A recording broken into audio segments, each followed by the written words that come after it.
खुलुमबाय बडलेण्ड इंखं टेलिभिजन स्टुडियोआव आं ललिता गयारी दिनै मोनाबिलिनि गाहाय रादाबफोराव दं। फैगौ दिनाव रायजोनो खोथा होनाय बायदि खामानि मावनो हायाब्ला दोलो नागारगोन राकेश ब्रह्म। बडलेण्डआव फिन हिंसायारि जाथाय गुबुन गुबुन मोननै जायगायाव गुलि गावना गोब्राब जखम खालामदों। बडलेण्डआव फिन हिंसा खालामनो नाजाग्राफोरखौ ओरैनो हगारा बुंदों प्रमद बर'। साफ्रोमबो बर' सुबुंखौनो समान मोनथायनि गेजेरजों थांना थानो मोननायखौ एबसुआ लुबैयो। कार्बि आंलंआव बिसायख'थियारि हिंसा दुथांफ्रा बिजेपिनि मावख' सावदों। दिनै बुहुमनां आबहावा सान। मुलुग आबहावायारि सानाव मुलुग दुंखाव थासारिखौ लानानै फानबारियाव बर' रेबग्रा जथुमनि सावरायमेल। BKWSCआ बुहुमनां आबहावा सान फालिदों। मुलुगनां आबहावा सानजों लोब्बा लाखिनानै दंफां गायनाय। गुरुदेव कालीचरण ब्रह्मआ ट्रास्टनि बानजायनायाव मुलुगनां आबहावा सान फालिदों गसाइगावनि जमायगुरियाव। गसाइगावआव सासे फरायसाखौ जिनाहारि खालामनाय जाथाय। कक्राझाराव मैदेरनि उदखार। हारियानायाव सासे बर' सिख्लानि गोथै सह बोखांदों। सासे फरायसुलिया सिगारेट सोबनायनि थाखाय गावखौनो जिउ फोजोबना लादों। दानिया फैदो आबुं रादाबाव।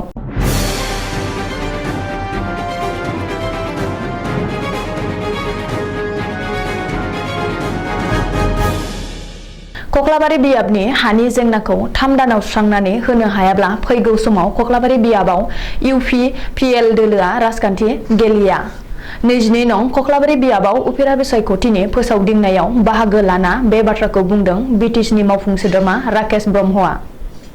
बेल' नङा UPPL दोलोआ रायजो राजाफोरनो खोथा होनायफोरखौ मावफुंनो हायाब्ला फैबाय थानाय समाव गावबो UPPL दोलो नागारगोन होननानै राकेश ब्रह्मआ दिनै खौरांगिरिनि सिगाङाव बुंथिदों।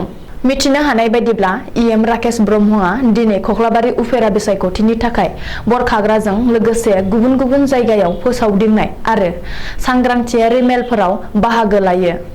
बबेखानि BPFनि गागि दैदेनगिरि आरो आसामनि बारग' मन्थ्रि प्रमिला रानी ब्रह्मआ बैसो जाबाय। बैसोजों लोगोसे बिहा साननो हानाय गोहोआबो बाङाय जालांबाय होननानै राकेश ब्रह्मआ सावरायदों। मख'नो गोनांदि राकेश ब्रह्मआ बुंनाय बादि आरो UPPL दोलोआ रायजो राजाफोरनो खोथा होनाय बादि जौगाखांनायनि खामानिफ्रा जाफुंसारोना जाफुंसारा बेखौ समाजो खिन्थागोन। गोजोननि थासारिनि लामा लाहांनाय बडलेण्डआव फिन हिंसायारि जाथाय। थांनाय हराव गुबुन गुबुन मोननै जायगायाव दुथांफ्रा गुलि गावना लुथिनो नाजानाय जाथाया सोराङाव फैदों।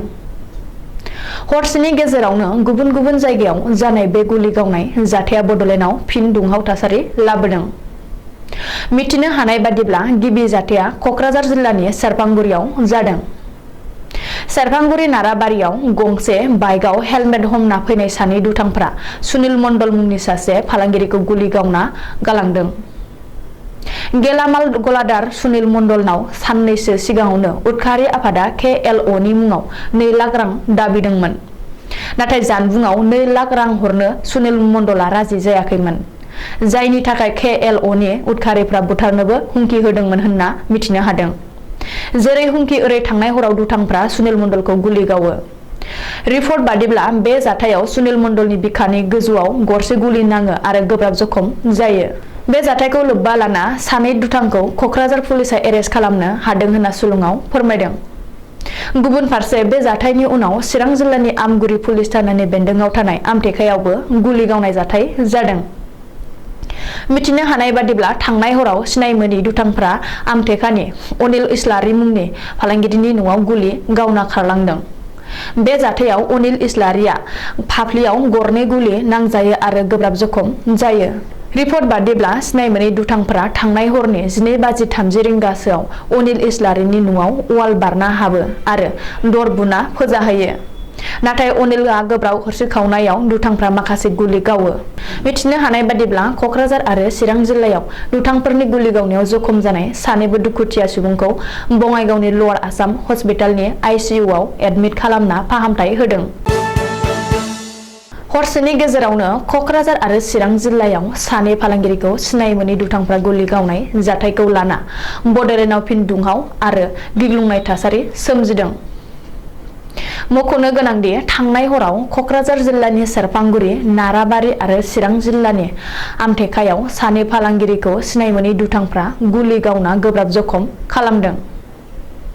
बे जाथायनि उनाव बड'लेण्डआव फिन हिंसानि महर लादों। नाथाय सेरफांगुरि आरो आमथेखानि जाथायजों लोब्बा थानाय दायनिगिरिफोरजों लोगोसे बड'लेण्डआव हिंसायारि हाबा मावग्रा आरो दुमहाव खालामनो नाजाग्रा दुथांफोरखौ ओरैनो नागारा आरो बड'लेण्डआव रावखौबो हिंसायारि हाबा मावहोआ होननानै बिटिसिनि गाहाय प्रमद बर'आ दिनै खौरांगिरिजों मोगा-मोगियाव बुंथियो। बबेखानि क'क्राझार आरो चिरांनि जाथायाव जखम जानाय सुबुंफोरखौ खौरां लागासिनो आरो बेनि सायाव पुलिसआ नायबिजिरसिगोन आरो गोख्रों राहा लागोन होननानैबो प्रमद बर'आ बुंदों। ओरैहाय बड'लेण्डआव फिन गुलि गावनाय जाथायखौ गोख्रोङै लादों पुलिस बिफाना चिरांनि एसपि प्राणजित बरा आरो क'क्राझारनि एसपि टुबे प्रतीक बिजय कुमारआ आलादा खौरांगिरि मेल खुंना दायनिगिरि आरो दुथांफोरनि सायाव गोख्रों राहा लागोन होननानै फोसावदों। एबसुआ साफ्रोमबो बर' सुबुंखौनो समान मोनथायनि गेजेरजों थांना थानो मोननायखौ लुबैयो। बे बाथ्राखौ बुंदों मिरु एबसुनि गाहाय नेहाथारि खनीन्द्र बसुमतारिया। बकाजान दख'रा दुलाराय बर' फरायसा आफादनि बानजायनायाव दिनै सुखानजरा आरो कटकटिनि बेन्दोङाव थानाय माजगाव, कसारिगाव, शक्तिनगर गामिनि रायजोफोरखौ लानानै समाजारि सांग्रांथि मेल खुंदों। बे हाबाफारियाव गाहाय बिबुंथिगिरि महरै बाहागो लायो मिरु एबसुनि गाहाय नेहाथारि खनीन्द्र बसुमतारिया। खनीन्द्र बसुमतारिया कार्बि आंलंनि बर'फोरा गोलाव समनिफ्रायनो रायजो जाबोनायाव नुजानाय जेंनाफोरखौ सुस्रांनो थाखाय भारत आरो आसाम सोरखारजों सावरायगासिनो होननानै बुंथियो।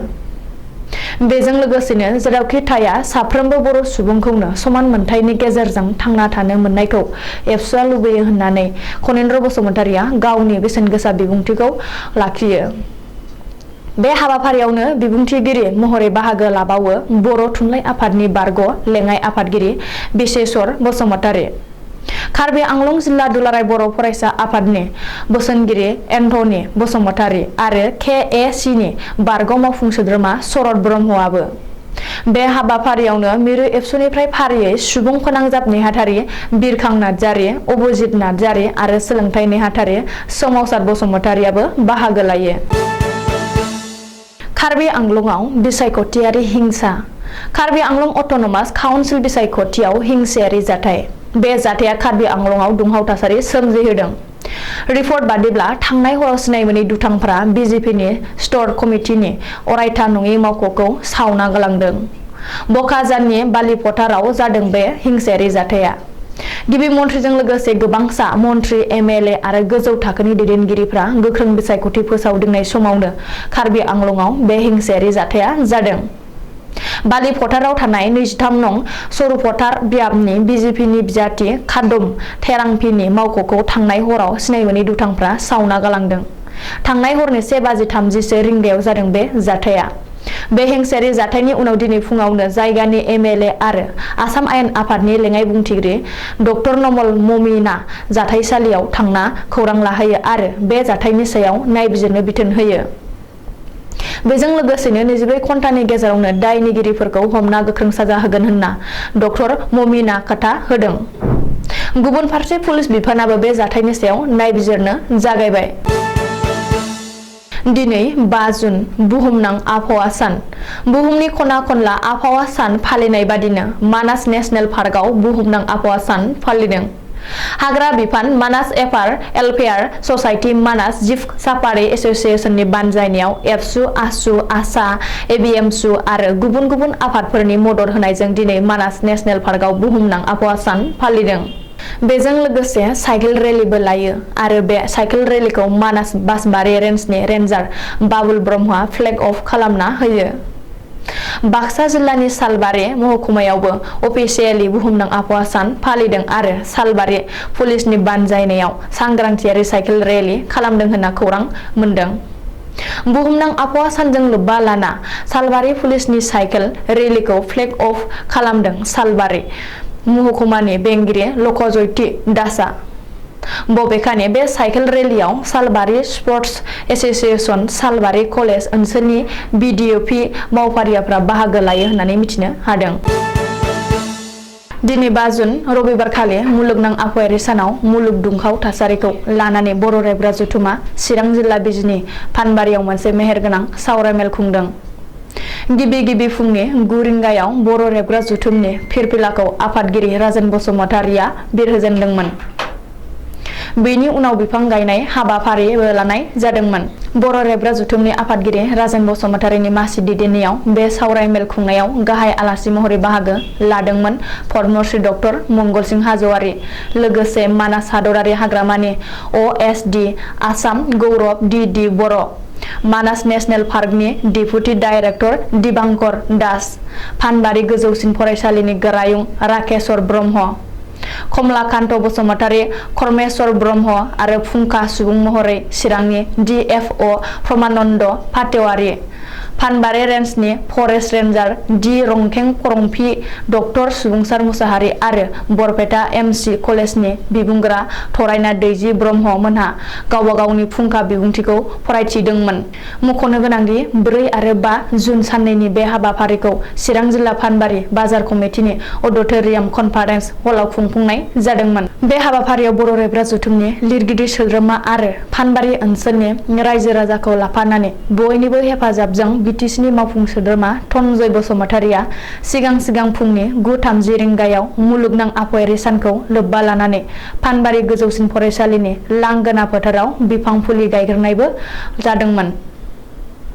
बर' रेबग्रा जथुमनि गाहाय नेहाथारि आनन्दराम औवारिजों लोगोसे गासैबो मावफुं आफादनि सोद्रोमा सभाराम बसुमतारि, सदानन्द दैमारि, बरुवाकान्त ब्रह्म, शारदा प्रसाद मुसाहारि आरो गागि लिरगिरि डक्टर दिनाथ बसुमतारि, नन्देस्वर दैमारि, रुपनाथ हाज'वारि, गितिका बसुमतारि, बैद्यनाथ उपाध्याय, बोहैसार ब्रह्म, अरन राजा बसुमतारि, अरुण मुसाहारि, महेश्वर बसुमतारि, बिश्वनाथ बसुमतारि, फलाखि बसुमतारि, रिता बर', राजेन बसुमतारि, रजेन नार्जारि, सबाइमा चरण नार्जारि, बिरसिं बसुमतारि, उमेश ब्रह्म, खगेन सरगयारि, मानब कुमार रामसियारि, कालीचरण उजिर, जगेन दैमारि, महेन्द्रनाथ बर', दैजि बसुमतारि, सुनिति बसुमतारि, साहित्य एकाडेमि लाइमोन बान्था मोनगिरि पुर्ण ब्रह्म, लाइमोन लिरगिरि मेंरोङै बर', बिरखां दैमारि, माइनावस्रि दैमारि मोनहाबो बाहागो लादोंमोन।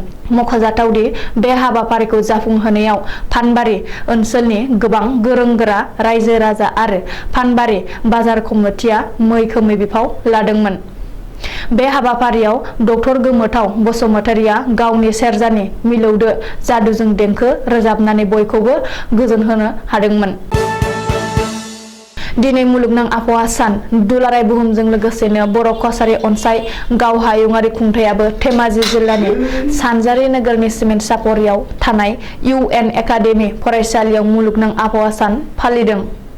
बर' कसारी अनसाय गाव हायुङारि खुंथाया फालिनाय मुलुगनां आबहावा सान फालिनायाव गाहाय आलासि महरै नुजाथियो खुंथाय गाहाय मिहिनीश्वर बसुमतारि, जर'खा आलासि महरै मासिगिरि गाम्बारि मुसाहारि, आलासि महरै UBPO नि आफादगिरि मनरन्जन बसुमतारि, दुलाराय बाथौ गौथुम लाइमोन आफादनि गाहाय नेहाथारि राजेश बसुमतारि, धेमाजि जिल्ला एबसुनि आफादगिरि लकेन बसुमतारि, UBPO नि गाहाय नेहाथारि दिपांकर नार्जारि, जनाय जिल्ला बर' थुनलाइ आफादनि आफादगिरि दिल्ली बसुमतारि, गाहाय नेहाथारि मानिक बर', लोगोसेनो धेमाजि जिल्ला दखरानि माहारियारि आफादफोरनि दैदेनगिरि आरो ओनसोलनि समाज सिबियारि बिथांमोना बाहागो लायो।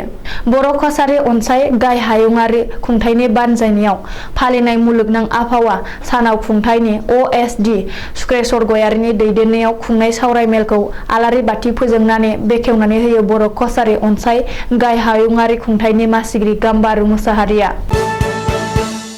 दिनै 5 जुन मुलुगनां आबहावा सान, बेजों लोब्बा लाखिनानै मुलुगनि थासारिखौ थाजिम आरो गोग्गो खालामनो हादरनाङैनो बायदि फसंथानारि फरायसा बायदि सोरखारि नङै आफादफोरा दिनै दंफां गायनाय हाबाफारि बानजायदों।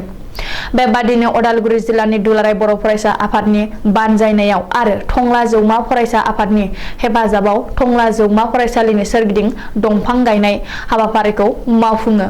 बे दंफां गायजेननाय हाबाफारियाव बाहागो लायो टंला जौमा फरायसालिनि लेङाइ गोरायुं चक्रवर्तीया लोगोसेनो उदालगुरि जिल्ला एबसुनि आफादगिरि लोहित चन्द्र बर'आ। बे हाबाफारियाव टंला जौमा फरायसालिनि लोगो बिबुंगिरिफोरा फरायसाफोर आरो उदालगुरि जिल्ला एबसुनि बिबुंथिगिरि रहित बसुमतारी लेङाइ आफादगिरि रबिन्द्र बर'मोना।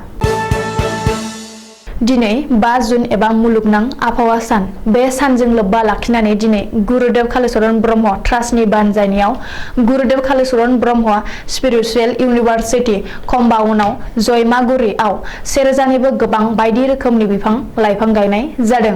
गुरुदेव कालीचरण ब्रह्म ट्रास्टनि आफादगिरि डक्टर अजित बर'नि सामलायनायाव दिनै बे बिफां लाइफां गायनाय हाबाफारियाव गाहाय आलासि महरै बाहागो लादोंमोन किसान लाल लाहाटा ब्रह्म धोरोम आफादनि गाहाय नेहाथारि जगत चन्द्र ब्रह्म जेतमाल फाटिया परिषदनि जयमागुरि गामिनि गामि गाहाय फल्लिल ब्रह्म अन्थाइबारि अमितपुर सेबाश्रम फरायसालिनि गाहाय नेहाथारि महेश्वर ब्रह्म आरो फाक उपिजाननि प्रमुख मदन नार्जारि बिथांमोना। लोगोसे बे हाबाफारियाव जयमागुरि गामिनि गोबां आबहावा मोजां मोनग्रा आबहावाखौ सांग्रांथि लाखिग्रा रायजो राजाफोराबो बाहागो लानानै बिफां लाइफां गायनायखौ नुनो मोन्दों। फुंनि 9 रिंगायावनो जागायनानै ब्रह्म धोरोमनि नेमखान्थिजों आहुति होनानै हाबाफारिखौ जागायनानै दिनै हाबाफारियाव मावफुंजादों। आथिखालाव सरकारा आइजोफोरनि सायाव गाज्रि नोजोर लाखिनायखौ गोख्रों राहा खाना होसेयावबो सरकारनि गोख्रों राहाखौ सिफायनानै आयेन बेरेखायै हिनजावफोरनि सायाव गाज्रि आखु खालामबाय थानाया आथिखालाव अखा नायब्लानो खोनाबाय थानाय जाथाय बायदिसो सानजासै। थांनाय बृहस्पतिबारखालि हरनि समाव गसाइगावनि श्रीरामपुराव सासे 9 थाखोआव फरायनाय आदिबासि फरायसुलिखौ सिरुखान मुंनि सासे लांसुनिया जर जुलुमै जिनाहारि खालामदों। जाथायनि उनाव दायनिगिरि सिरुखानखौ आदिबासि आरो सावथाल फरायसा आफादा जथायै गोख्रों साजा होनांगौनि दाबि दैखांदों। जाथायनि दायनिगिरिखौ गसाइगाव पुलिसआ हमबाय होननानैबो मिथिनाय जादों। मानसि आरो हाग्रानि जिब जुनारफोरनि गेजेराव दासान्दि दाङाबाजिया अखा नायब्लानो जाबाय थागासिनो। कक्राझार जिल्लानि सिङाव थानाय माहारियारि रायमना हाग्रामानिफ्राय मैदेरनि हानजाया हरनि समाव मानसि थाग्रा ओनसोलफोराव थोंजोङै हाबबोना मानसिफोरनि थाग्रा न' बांखौ सिफायनानै न' सिङाव हाबना माइ माइरं बायदिफोरखौ जानानै सिलिंखार खालामफैबाय थानाय जाथायखौ नुनो मोन्दों। रायमना माहारियारि हाग्रामानिफ्राय ओंखारबोनाय मैदेर हानजाया रुबनाथपुर गामिनि गंथाम न'बांफोरखौ बोफाय बोसि खालामलांनायजों लोगोसे बारिनि बिफां लाइफांफोरखौबो खहा खालामलांजोबदों। मैदेरजों न' बां सिलिंखार खालामलांजानाय रुबनाथपुर गामिनि गंथाम नखरफोरा बिटिआर सरकारनिफ्राय अनसुंथाइ मोननो खावलायदों। नखरनि आंखालखौ सुफुंनो खामानि मावनो थाहैनाय सासे बर' सिख्लानि गोथै सह बोखांदों हारियानायाव। उदालगुरि जिल्लानि फेरगाव थतलापारानि सासे बर' सिख्ला सन्जिता दैमारिया नखरनि आंखालखौ सुफुंनो बिगुमैजों लोगोसे हारियानानि गुरगावआव गंसे नखराव खामानि मावनो थाहैदोंमोन। नाथाय सोर मा जाहोननि थाखाय बेबायदि खारसि बिरसियै बुथारखो दासिम रोखायै खौरां मोननाय जायाखै। लोगोफोराबोदि माब्लाबा लोगोखौ जंखायनाय एदावनायनि अनगायैबो खैफोदाव खोख्लैयो बे बाथ्राया मोगथाङाव महर मोन्दों। हिर'इन मालवा मुंनि सासे थाखो 10आव फरायनाय फरायसुलिया लोगोफोरजों खनसे सिगारेट सोबदोंमोन। सिगारेट सोबनाय समाव सेराव थाफानाय लोगोफोरा सिगारेट सोबनायनि फटक दैखांना हिर'इन मालवाखौ नखरनि सुबुंफोरजों लोगोसे ससियेल मिडियायाव भाइरेल खालामना होगोन होनना मेन्टेल टर्चार खालामना होदोंमोन। लोगोफोरनि बेबायदि फटक भाइरेल खालामना होगोन होनना बुंबाय थानायनि उनावनो न'आव रावबो गैयै समाव गावखौनो फासि फोनांनानै लादों फरायसुलिया। दिनैनि रादाबा एसेनोसै, गोजोन्थों।